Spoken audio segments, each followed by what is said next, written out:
today, what we're going to do, and it is, I want to, it's 10:05, so I'm just going to go ahead and start. There's 11 of us on site, so I'm just going to go ahead and start, and we're just going to go through this process. And the first part of this is really to walk you through all of, there are about four more certifications that I did not list here. But the first ones that we're going to go through is how do small businesses help us in our businesses, right? So the first piece is that we're going to just stop and really 100%, every one of us have heard more and more about DEI versus, they don't really talk about the DBE. It's all about DEI and how that's affecting our small businesses. Is the government going to continue to allow us to win small business contracts? Is that going away? What's going on? So the first thing is let's just talk about some of the basics with DEI, diversity, inclusion, and equity, right? So that was a program that had been established, but it got more popularity after the George Floyd incident, where companies and organizations said that they would invest into the disadvantaged communities, or really it was supposed to be more so for minority communities. And that's what happened, right? But in actuality, it really didn't work out like that. And so a lot of people are kind of doing a lot for that program. Very few of us actually hit that, because I've been in business 28 years and I don't think that I've ever won a contract for DEI. So that has never really been a big issue for me. So when I say that, it's DEI is based on, the reason it's on the government's radar is because when you do a DEI program, let's just say Target, because Target's on the cusp with everybody, right? The reason for that is because the government invests into Target to say, okay, we want you to go and get a lot of these diversity, equity, and inclusion businesses, small businesses, minority businesses, woman-owned businesses, Hispanic-owned companies, Asian companies, Native Americans, LGBTQ, veterans, and minority. Eight different facilities, or 8 different ethnic groups of socioeconomic that's involved here. Now, why is the government so keen on DEI and wanting not to invest in that and not making that an issue? Well, the first one is, what they're not telling you is that the government spends an enormous amount of money on DEI programs. Okay, so let's just say for Target, in order to get that product from a woman-owned or minority-owned or an Asian or whomever, the government is giving that Target so much money to get their products to shelf, right? So it's not like it's just Target spending that money to get that program or to house those products. You're actually helping that small business get their product to life. The government is contributing to that part of it. That's why one of the first initiatives was to cancel that, because they're spending millions and millions of dollars, and it's only guys like less than one. It's not even a whole 1% that we're actually seeing on DEI.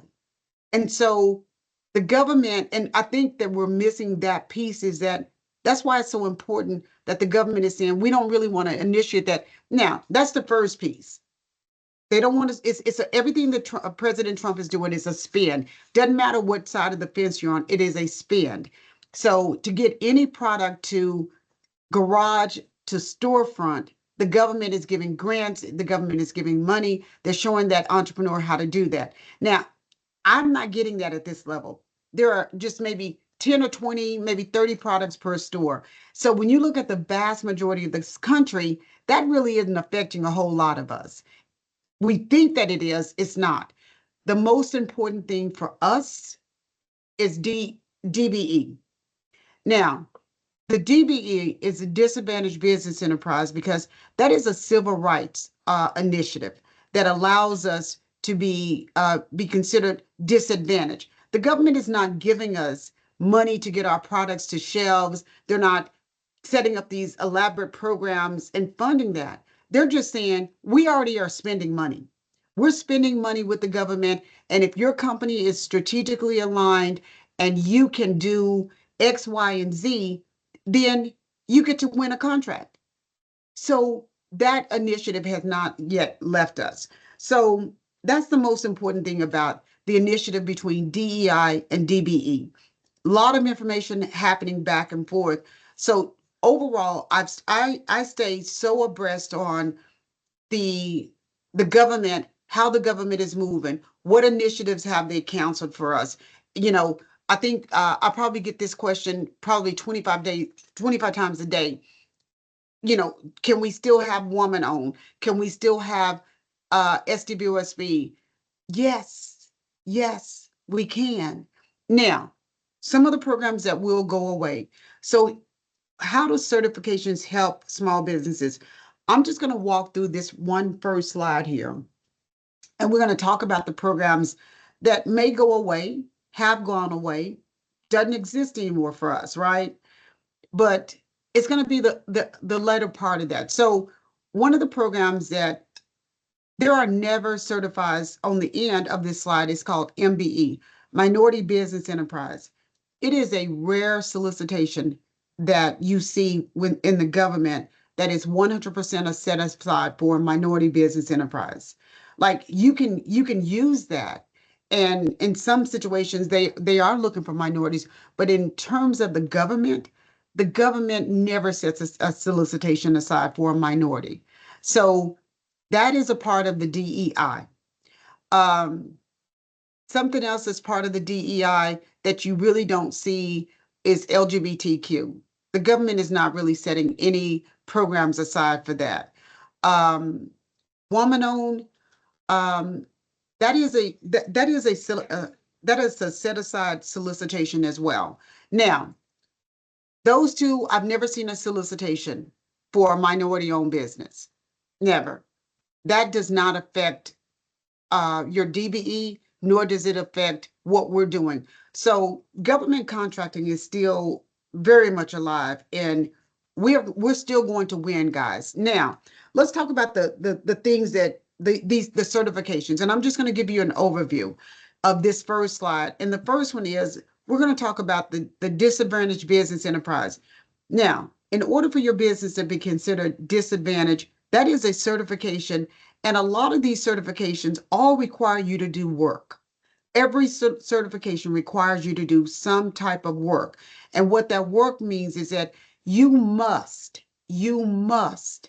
give them your financial information. You must be strategically aligned. You must tell the government who you are. You must tell the government what you're doing. And you must tell the government if you're making money, if you're for profit, you're for nonprofit. So the disadvantaged business enterprise is an actual certification through the Department of Transportation. It determines that your business is disadvantaged by some reason in terms of ethnicity, money, but that is a real disadvantage to your business. And typically, if most of our businesses are just small, and how do you determine what the status of your business is? That your NAS code, hopefully everyone on this call has a business or you're thinking about this, but it's going to be a lot of information. Your NAS code tells if you're a service industry or you're based on staffing. So a service, I am considered service, which means that my dollar amount for, I own a laboratory. So my dollar amount for my laboratory is $41 million. Okay, that is based on the North American classification system. So 100%, I'm based on dollars. But if you are in, let's just say we're in Oklahoma, Quick Trip. You know what people didn't understand is that Quick Trip used to be small. Okay, Quick Trip was small up until about 3 or 4 years ago, honestly, maybe 5 years ago. As many Quick Trips all over the country as that they had. And you kind of ask yourself, how is Quick Trip a small business? Well, it's based on service. It's based on personnel. So they had to have so many employees nationwide or in their organization to be considered whatever that number is for them. And so when they exceeded the number of employees, then they merged to a larger business. So every code has either a dollar amount or a number of employees that make you still stay disadvantaged. Okay. So then the next one that you guys may not have heard about this one, it's the ACDBE. Now, I actually have this code, and I'm gonna tell you what that stands for. Do we have that, Naive, that you can tell me? Um, the AC, the AC. Let me look at this one because I want to give you the correct name. Just know it. Dr. Payne. Yes. So Thank you. I'm Kelly again, y'all. So Yeah. DBE ACDBE, for those of you that are new, those are the certifications that I can help you with. Those are housed under ODOT. It stands for Disadvantaged Business Enterprise. And then ACDBE is Airport Concessionaire Disadvantaged Business Enterprise. So these two certifications are available to any minority and or women-owned business. So we have an actual form that you mark which minority that you are claiming to be. Things are changing a little bit so that you can, if you're not in one of those minority categories, you can explain how you have been disadvantaged by giving a specific example of how your business has been discriminated against because of the minority that you're claiming, or if it's not listed. So those are what those certifications are. Did you want me to say anything else, Dr. Payne? Yes, yes, Kelly. If so on the ODOT, can you go into why is that certification still under the Department of Transportation and how important that is when it comes back to the civil rights to the DBE? So these two certifications are specifically still under the Department of Transportation. So Kelly, yes, if you'll explain that because that's everybody in this country seems like they're fighting over and not understanding that. So this is perfect. So for the DBE program is a federal mandate that has been attached to the civil rights movement and the 14th Amendment. So none of the regulations that are tied to that has been reviewed or changed as of yet. We've had meetings with the feds and they are saying that they don't even have anything clear. Everything is at status quo. So this program is in every state. It's under all departments of transportation. So if you are housed, your headquarters is in Oklahoma. So if your business is registered in Oklahoma as your home state, you can certify here and then you can do interstate certifications. It is reciprocal in all 50 states if you want. We have some businesses that certify here and are certified in 10 to 20 states on average. So the qualifications are, we go by the SBA standards. And what that means is by some industries is by the size, how many employees you have. Other industries is by the dollar amount that you make. So part of the application, you have to tell us, what your net worth is. It is a federal application. It is pretty long, but as part of my position, I can help walk you through that. So if, again, you should all have my email. If you are interested in the program and have not been certified, you can email me and I can send you an introductory email to kind of show you how to get started with the application. And then I'll be the person to help walk you through that. As if you do get approved for that certification, we offer trainings like these. That is one of our many perks. We actually want you to graduate out of the program. So our mission is to help you grow and become a bigger program so you're not even qualified as a small business anymore.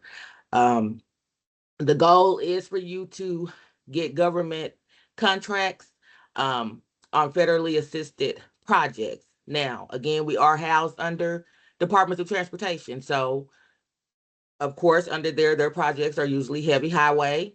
But with Departments of Transportation come the airports, railways, waterways. There have been some initiatives for getting railways and waterways more retail spaces. And so that's where the ACDBE comes in for airports and anything other, than federal highways.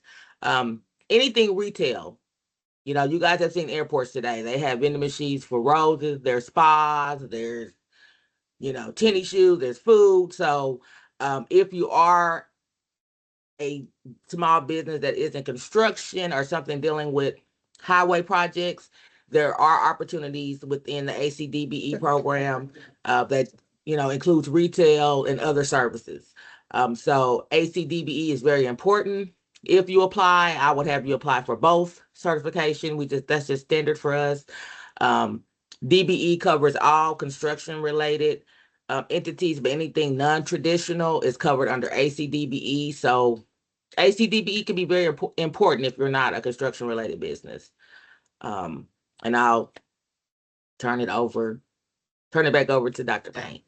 So what Kelly just said, you would think that because it's it's the airport disadvantaged business enterprise. Okay, you know what? I was certified for both DBE through Kelly's office and ACDBE. So just out of curiosity, I mean, she checked it. Okay, I got it. Well, not thinking that I would ever really need that because it's like airport. I know that I'm not going to actually go into the airport and do any construction, no roadway. That's not who I am, right? Because I own one of the largest laboratories in the country.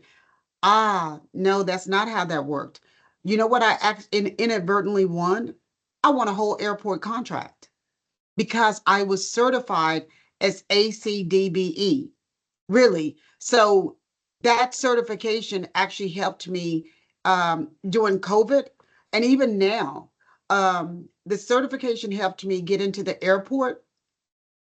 I was able to put up they built a whole laboratory for me at the airport, guys. And what did they need? They needed that ACDBE certification and my DBE. And so those two allowed me not to compete with anyone. I didn't have to compete. So and just with that certification, it's not just about the airport and the things that we're doing. It's not.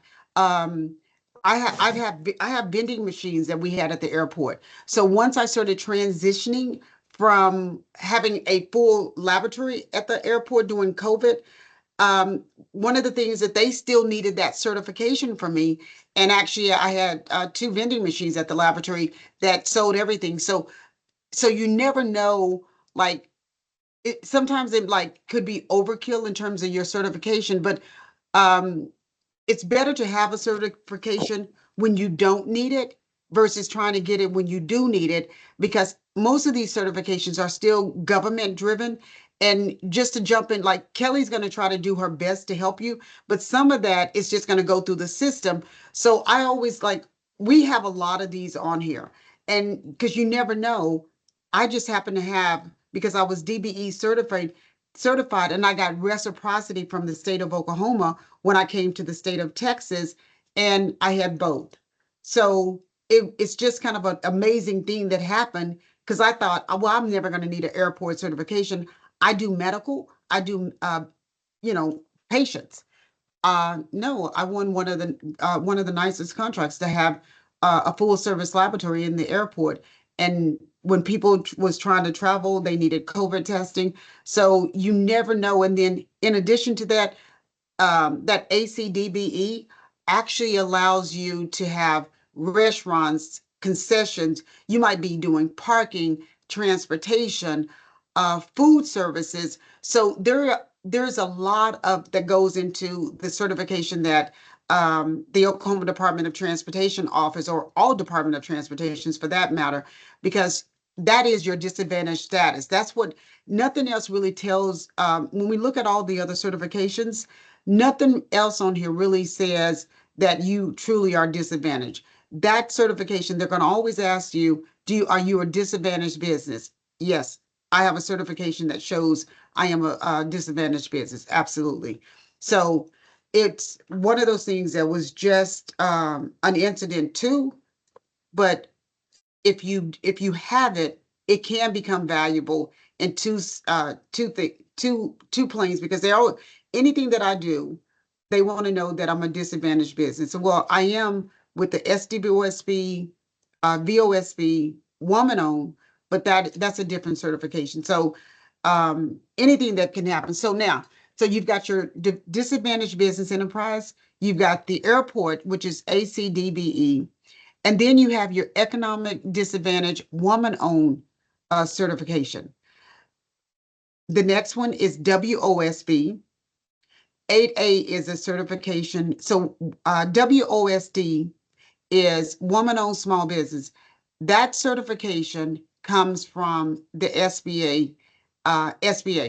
So 2 years ago, or about 4 years ago, the SBA started trying to take over all of these certifications that we have. So when you look at this, the DBE is a certification. The WOSB, the Economic Disadvantaged Woman on, I think that's not correct.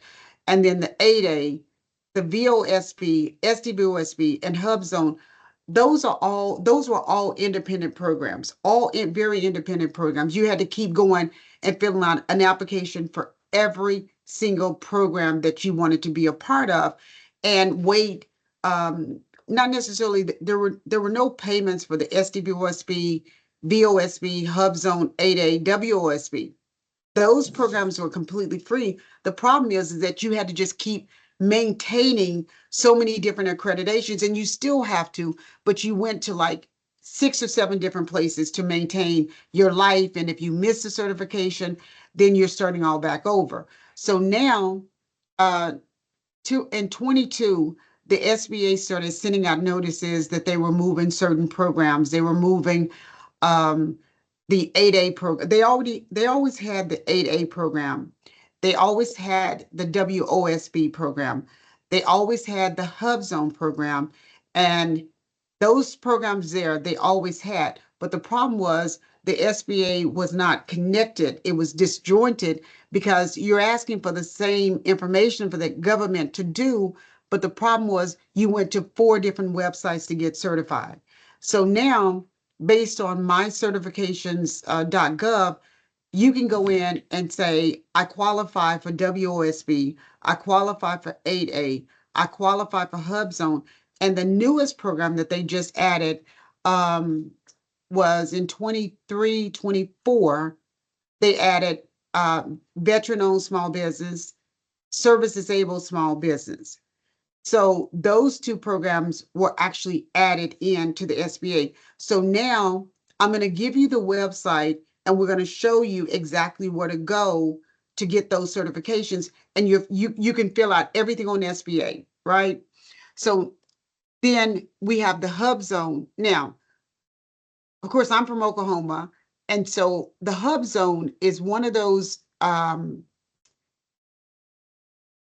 So let's go back to the WSB. WSB is woman-owned small business. If you are a woman-owned small businesses, they are still doing set-asides for woman-owned small businesses, which means that it hadn't really went away at this moment. Even though it looks like it falls under the DEI program, it really is not falling on the DEI at this moment. DEI is where the government is coming in and saying, I'm going to give you something to give this contract to somebody else. So I always want you to think about that. Like the DEI program is really set up on the government doing something that is not attached to helping a socioeconomic group. And then you have the 8A.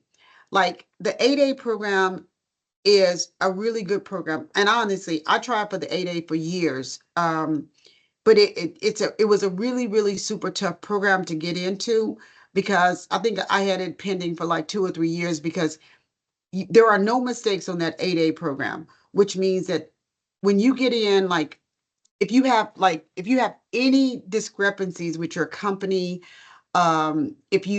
if ownership is not clear, if I think finally after 5 years I tried, and so just a little transparency. So my husband recently, we had gotten to the 8A after like 2 years, just banging it out, just every day, like doing the IRS documents, making sure that all of my documents are cleared. And that's why I would tell you guys the one thing, the one most important thing is everything about your company. To keep up these certifications, make sure you have that either in electronic format, all your documents, that the CP 575, your IRS documents, because you're going to repeat these documents over and over and over and over. And if you have them all in one location, scan them in, everything should be electronic. So the 8A program, finally, after about 3 or 4 years of just correcting so many different things, they didn't like the way my financial sheets were. They didn't like this, they didn't like that. So a small business, it takes us a little bit of time to get up to the par that they want us to.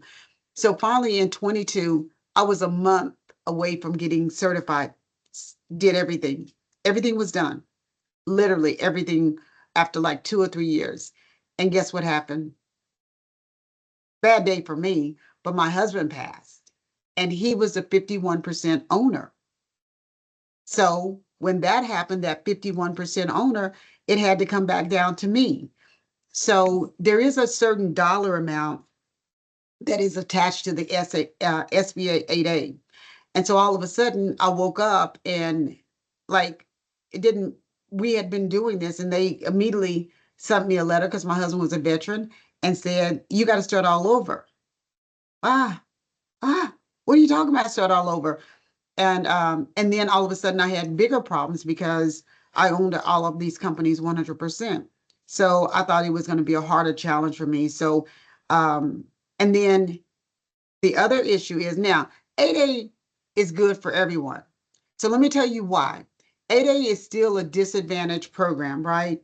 It's a disadvantaged program, but it's not just for minorities. It's not just for women. It is not for, so now the way there was, in 2017, someone challenged, I think 2017, and the case went to court like 2021, something like that.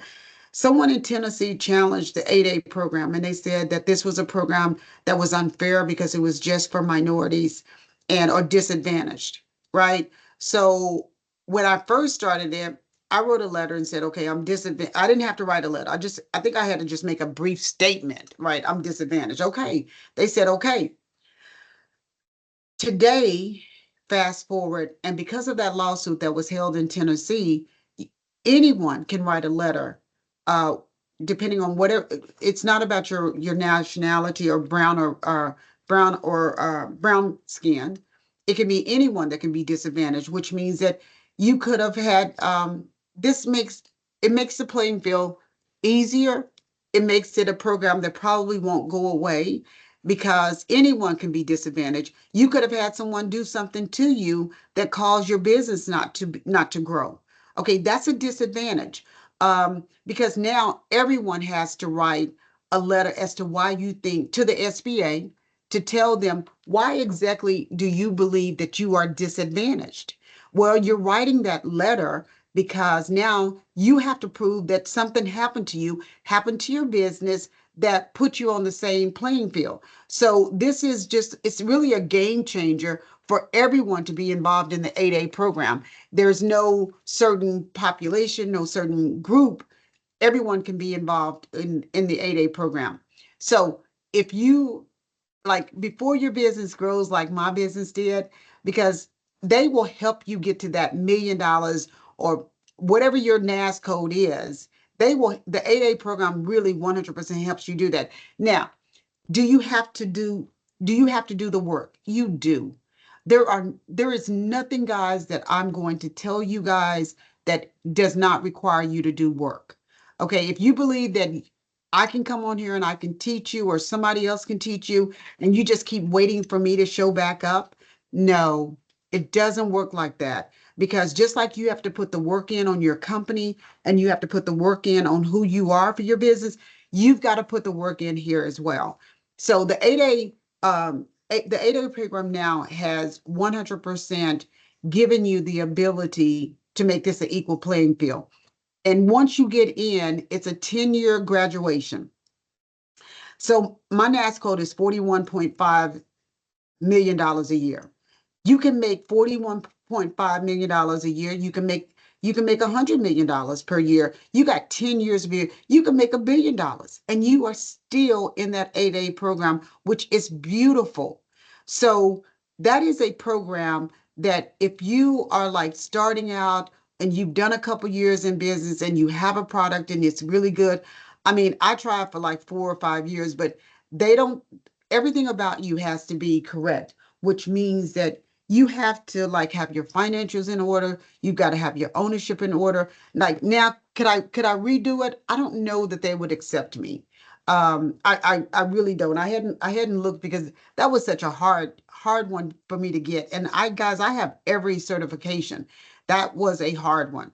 So 8A, that's going to be something that we talk more in depth on the certifications and later in the slides. And so the next one is Hub Zone.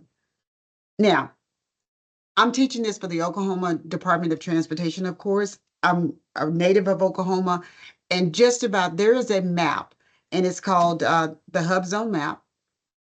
You can go out and look if 35% of your employees or your facility is in a hub zone. Hub Zone is one of the one certifications that never hit their goal. It never hits a goal. All of these certifications have had goals. I don't know that we'll continue to have goals, but the Hub Zone is one that has never met. And just about every place in the state of Oklahoma is like across the street is a Hub Zone. I've known people that would move into Oklahoma and start their business, especially if you do anything in federal contracting, DOD space, because they want the hub zone. It's something that no one ever meets. And they all have requirements to be in the hub zone. Okay, BOSB. BOSB is veterans of small businesses. And so veteran-owned small business.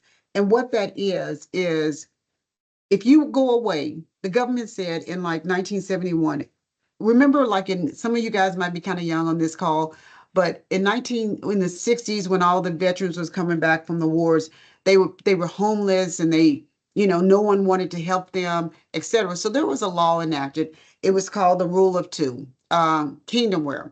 And what it is, it says that if you went away, you make it back and you serve this country and you make it back in any piece, the government will do business with you first. So if there's any veterans on here, now it's two categories of veterans. It's the veteran-owned small business and it's the service disabled veteran-owned small business. Those two, out of everything for me, are the most powerful one.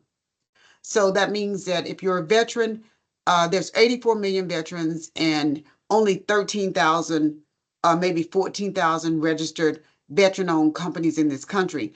That is a really strong certification in the DOD, and really it's strongest at the VA. Anything that the VA does, any services that they do, anything that they buy, any of that is quite significant. So you can win on any of that. It doesn't matter who you're competing with. And then next, the ones at the end, okay, and then you have the native, which is a SDV, a small business certification. WB, woman-owned business enterprise. Now, I'm going to tell you guys to go here last because this does have a fee based on your revenue. Okay, so I'm not suggesting I'm going to tell you where it is. I normally do that one, and I do it because it's a little bit tougher for me to get qualified under the WOSB. Um, and so what that means is that I will normally pay for the WBEN. It's a little bit easier. It doesn't require me to qualify so much on the money as it does to qualify as a woman 51% owner. Okay, it's not the WOSB is kind of money driven.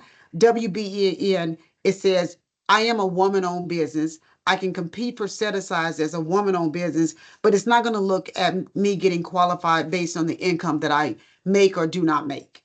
Okay. The next one is a minority business enterprise. So in the minority business enterprise, it's a supplier diversity program. Uh, I am a minority supplier certified. I have never won a contract for being a minority business enterprise. Does it have value? It does, but not. I don't know if it's going to have the value that we want it to have going forward. So, and then there are like a 3 or 4 other certifications that I have not listed here, but these are the major ones that are 100% set asides. Okay, guys. So next, I'm going to go. Finally, I'm moving from this slide. So So now we kind of talked about this. Kelly kind of stopped on the DBE certification. It's with the Department of Transportation. And it's going to look at your business size determination. This includes, like, I have multiple companies, right? And so most of these certifications are going to look at your company and if you have any affiliations. Now, an affiliation is different from owning two separate companies. So I don't have any affiliations because of this right here. So what that means is, like, I own a company called MCI. MCI does not have any affiliations, because if I start affiliating companies or dropping other companies into that company, all that income goes up to one company. And so I don't want to run the risk of having an affiliate to any of my companies. I have four laboratories that I own. None of them are affiliates of each other. And what makes them a non-affiliate is the fact that they have separate books, separate management, separate structures, separate facilities, separate locations. So that's why I don't do that. My all the ownership for the DE certification, anything that you're going to do, guys, all of these certifications, in order for you to get those certifications, even on the ones that you actually pay for that are non government, it's going to require you to be 51% owner. Okay. If you are going for a WOSB, a woman owned certification, that means that that woman that owns the facility must be 51%. You and your husband can own it, but one of you have to make a choice as to whom is the 51% owner. So, up until like 2017, me and my husband ran this company. And so I was always woman owned because it had more advantages to being a small woman-owned business. I was small woman minority, right? That's sort of like a triple threat.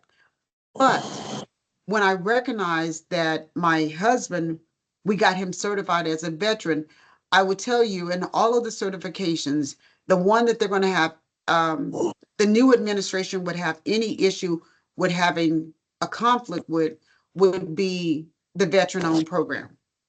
So the veteran-owned program is uh, a mandate initiated by Congress that this new administration will not be able to make that program go away. So when we looked at that, I changed the ownership structure of my company from WOSB minority to SDV, so service disabled veteran owned minority, because the veteran status gives you more in the DoD space. Any contract you can stop 100%. On any of these contracts, I think we touched on it for some of you guys that were in the class with me before. So your disadvantage is like, it just is, this is just going to assume that you come from a disadvantaged group. Women are always disadvantaged when it comes to business. We don't have like, we don't have those network of good old boys that's helping us out, passing us along. There's more women-owned businesses occurring every day. I think we're at the lead at this point, but we don't get the financing that we need. We're still disadvantaged in a lot of areas, and it's rare that a woman's business grows to like $1 billion or like hundreds of millions of dollars. So we still live in that disadvantaged groups. So people that are not members of one of the above groups, you can still apply, because there are still some social and economic disadvantage. Because I have a friend that is not someone of brown or black heritage, and he applied and he was able to do that. Um, at this point, your personal net worth. Now, when it comes to your personal net worth, there's a lot of stuff that when you might look at and say, well, I think the number might be, and Kelly can help me with this, it might be $2 million, but there's a lot of stuff that don't go into that. Your home does not go into your personal worth, and a lot of it, you don't take the debt or the funds of your business. So those are two things that you might look at yourself and say, well, I live in a home that my house might be more, it throws me over, and the revenue of my business. Those things are thrown out, because technically at the end of the day, you start taking out expenses from who you are. And so you still can qualify. Like I don't know that I would qualify for the 8A program at this point, and or some of these other ones, um, but you just have to try and see if, like, if you're at that point of you're at the crossroads of whether or not you would apply for your personal net worth. But a lot of times it's not what you think, because they take out your home, they take out a lot of things that make your personal wealth exceed the amount that's needed. But and then the control, one or more, the disadvantaged person, this here says control of one or more disadvantaged owners or owners. It can only be like really one owner, because that one owner has to be the 51% owner, just like 51% of veteran, 51% of hub zone. It's always going to be one person. And some of these on your operating agreement will get into, it changes the whole structure of how you 100% do a lot of this, because like on the veteran status, no one can control how you do that. And a lot of times people sell a partner with different organizations that do different things. So now, again, on the ACDBE certification, which is the airport concession for disadvantaged business enterprise, that may seem like a long shot. And you go like, okay, we don't really want that. Guys, I'm telling you, you want it. I just got lucky, not lucky. I had it because I selected it, and it was given to me. I never thought I would use that. But look, one of the only labs in the country that ever went to an airport and worked in the airport. And then when I finished the airport, I'll put some pictures up, or like I had vending machines that they wanted me to stay. And I just got too busy to stay, but they wanted me to stay afterwards, and they even call me now to ask me to come back to put the vending machines back, because being medical, I can sell a lot of things on the fly. I can sell medications. I can sell, I mean, we had paternity tests. We had all kinds of different things in this SDI test. We had some tests that you could send back to me. We had paternity tests, we had prostate tests, we had a lot of rapid tests that you could just sell, take on the fly, mono tests, different things that people just don't think about.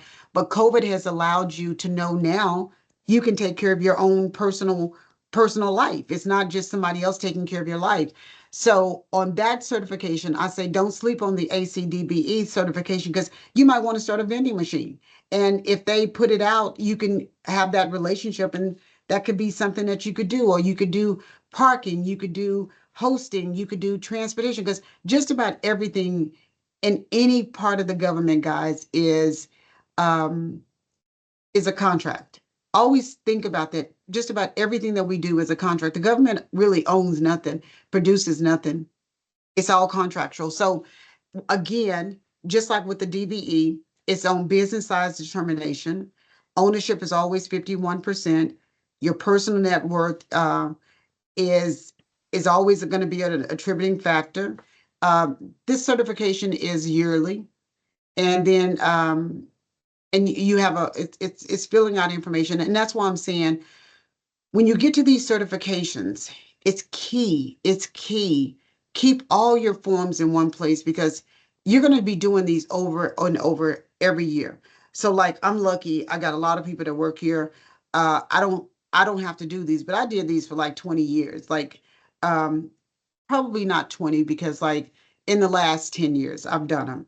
Because when I first started my company, people used to tell me that these certifications were important. I feel like people were running me from place to place because they got paid to do this. But I would tell you, in this particular season of where we are in government contracting and knowing what I know, these certificates now are priceless. Some of the other things that I did on my journey, no, it was just people just kind of running me from place to place.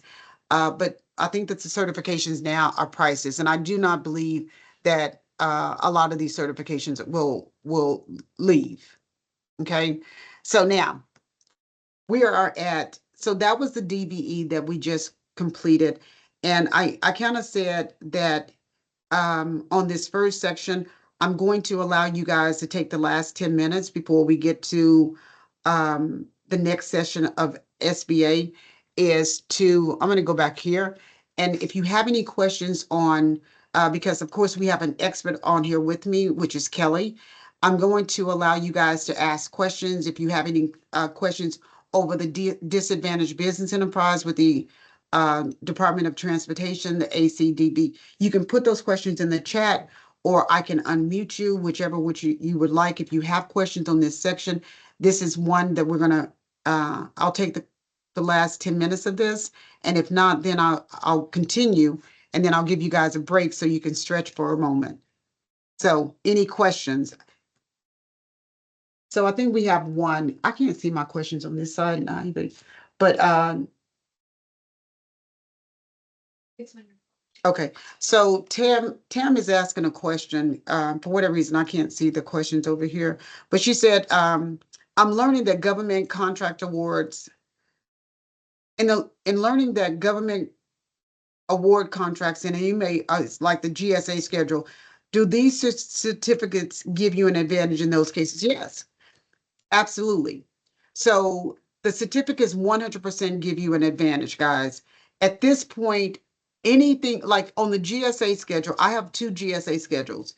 On the GSA schedules, Tim, yes, it is an advantage. Now, the key is don't make an enemy out of another small business that's in your arena.